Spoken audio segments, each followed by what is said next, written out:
يقولوا ضرب القرن. هذا المثل عندنا في ولاد سعيد. حقيقة ولاد سعيد عندها واحد الثقافة خصني نكتب عليكم ولو بالدارجة. ضرب القرن بحال دابا هاد الكهنوت خصك تضرب القرن صافي مبقاش يتلفت. هادشي اللي غندير معاهم، غنضرب القرن نيت. باقيين طامعين في الله يتوب عليك، الله يرد بيك، لقد كفرت، ماذا وقع لك، كأجندة أجنبية، لقد دافعوك، بك مشتروك. كفى كفى كفى من هذه التهم التقليدية، كفى من هذا الوسخ، كفى من هذه العفونات، كفى كفى كفى. إن شاء الله سيكون الدين إن شاء الله في هذه السنوات المقبلة يكون الدين على حقيقته، والناس قارين والناس غادي يفهموا الآن مع الميديا، الناس سيفهمون وسيطلعون على المصائب التي كنتم تسكتون عنها وتدرسونها في الجامعات، كلية الشريعة. خير إن شاء الله في كل البلدان عليهم. والله ما رأيته في التسعينات في السعودية، ما رأيته يدمي القلب ماذا يدرسون في الجامعات. أحاديث يصدقون بها يعني وكأن الرسول صلى الله عليه وسلم سمعها منه مباشرة. الحديث وكأنه سمعه من الرسول مباشرة. وعندك سلسلة فيها 15 واحد، حتى واحد ما يعرف واحد، وتأكد عليك ثقات سلسلة صحيحة لقد صححه وتأكدوا منه، وهذا لا يكذب، وهذا 15 واحد راه واحد ما يعرف واحد. حشموا. عندنا كتاب الله، حسبنا كتاب الله، ومن بعد إن شاء الله نشوفوا التاريخ الإسلامي من اللي بدات الرسالة حتى الآن. تاريخ الإسلام ليس السيرة وليس ذاك الحديث كيفاش حفظوا الناس الحديث 23 سنة. الرسول صلى الله عليه وسلم مانعهم يكتبوا الحديث، ومنعهم أبو بكر ومنعهم عمر ومنعهم عثمان ومنعهم علي ومنعهم معاوية ما يكتبوش الحديث. 50 سنة هجرية لا زال الحديث ممنوع يتكتب. في القرن الثاني خرجوا لنا الحديث، يعني قال لك راه الناس باقين أحياء. في الدولة العباسية خرجوا لنا الحديث، يعني وقتاش كتبوا هذا الحديث ما كان ممنوع الحديث يكتب. الرسول صلى الله عليه وسلم منع كتابة الحديث، قال لهم لا تكتبوا عني شيئا إلا الوحي. إذن إلا كتبوه خفية فقد خالفوا الرسول صلى الله عليه وسلم. حفظوه ما يمكنش يبقى حفظه يعني 100 عام، لا يمكن. 6000 حديث كل حفظوها الناس يعني 200 عام كفى. يعني يعاودوا درسوا. احنا كنطرحوا أسئلة فقط، والله لا نكذب في السيرة، والله لا نكذب في أي شيء. نريد أن تدرس الأمور، طرحنا أسئلة يجب أن تدرس بالعقل فقط. أما أن تضغط علينا وتقول لنا ولو طارت معزة والله لن تكون. بغيتوا تقادوا الحديث قادوه، ما بغيتوا شيء احنا غنريبوه بالواحد والجوج. الأحاديث المكذوبة على الرسول صلى الله عليه وسلم فإنكم تؤذونه، أنتم تؤذون الرسول صلى الله عليه وسلم بالأحاديث المكذوبة، وأنتم تعرفون أنها مكذوبة لكن تريدها أن تبقى علاش؟ لأن هي سلعتكم الحديث. إلا حيدنا الحديث بقى عندكم والو، سفخ. سلعتكم حديث ليست قرآن. كون كانت سلعتكم قرآن ما كانش قاعد يضركم هذا الكلام ديال فايد، لكن ضركم كلام فايد لأن سلعتكم كلها حديث، كلها مركزة على الحديث. لو كانت سلعتكم هذه التي جاءت من الله سبحانه وتعالى، لو كانت سلعتكم القرآن والله ما كنتم تبهذلوا، ولكن سلعتكم الأكاذيب المكذوبة على الرسول صلى الله عليه وسلم، ولن نتركها. المهم احنا كبرنا بعد، على الأقل نديروا شي حاجة قبل ما نلقاو الله. راه كافر ملحد أكشي. ليس جهنم بيدك، وليس الإيمان بيدك، وليس الدين خلاه لك بوك ودخل سوق راسك. ماشي انت اللي غتقول لي مسلم، وماشي انت اللي غتدخلني الجنة، وماشي انت اللي غتحاسبني. وشد فمك.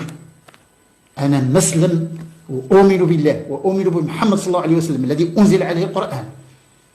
والله زيد نطح. أؤمن بالله وبرسوله وبكتبه وبملائكته وبالقدر خيره وشره وبالغيب وبجهنم وبالجنة. قال لكم الجنة ما كايناش. قلنا لكم واش الجنة دابا كاينة دابا ولا لا؟ ماشي ما كايناش. لي الحديث والكذب على الناس لن ينفعكم يا كهنوت، والله لن ينفعكم. فايد لا يؤمن بالجنة. نتحداك طلع لي فيديو قلتها، نتحداك طلع مقطع نكرت الجنة وجهنم، تحداك. أنا قلت لكم غير الجنة وجهنم واش الآن راهم موجودين اللي ما تدخل لهم ولا لا زال؟ لا قال لك ينكروا الجنة وجهنم، راه مازال ما كاينينش، هو الطرطق. بغيتي على الدق صحيح ولا بغيتي شي حاجة احنا موجودين.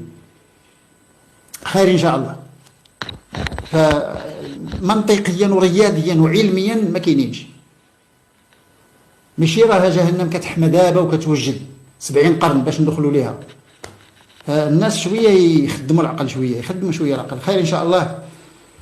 المهم ندردشوا خمس دقائق اكاديميا مهمه، هي مهمه. لماذا؟ لكي يستيقظ الناس من النوم، لان لا زال هناك الناس مخدرين ونائمين. لا زال الناس يثيقوا بهذو، راه مازال الناس كيثيقوا بهم، مازال كيثيقوا بهم. كيقول شي حاجه كيثيقوا به. الناس كيكذبوا، كيكذب السيد، كيكذب، كيصلي ويكذب وكيثيقوا بهم الناس. فايد كافر.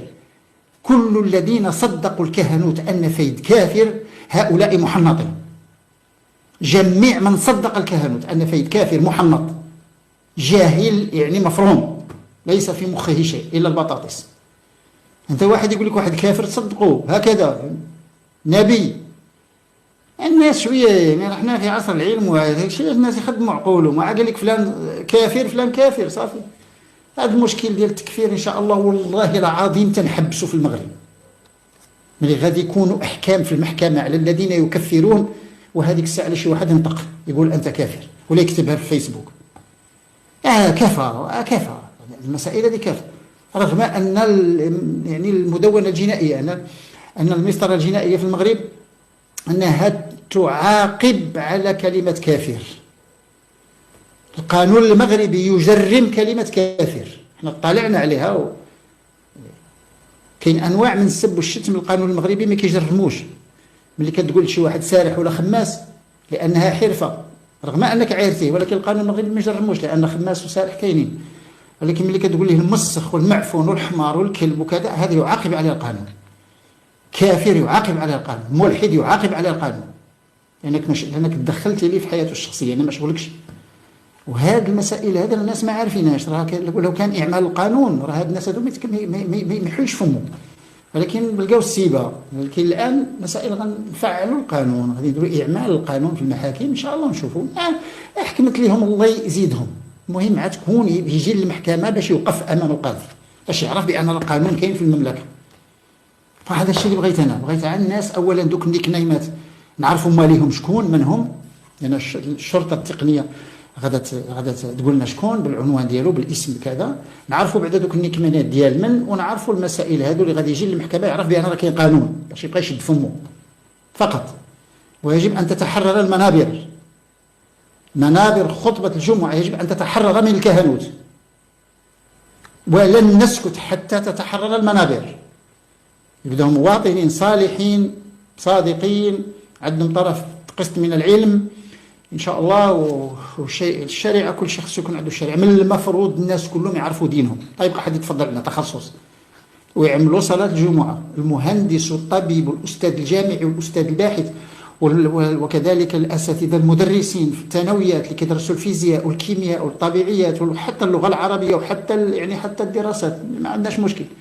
تكون خطبه الجمعه مرتين وثلاثه في السنه في الشريعه ولا على الدراسات. اصحاب الدراسات هما يعملوا لنا خطبه الجمعه، جيد جيد، لكن تبقى خطبه الجمعه ما ينفع الناس. خطبه الجمعه ما ينفع الناس،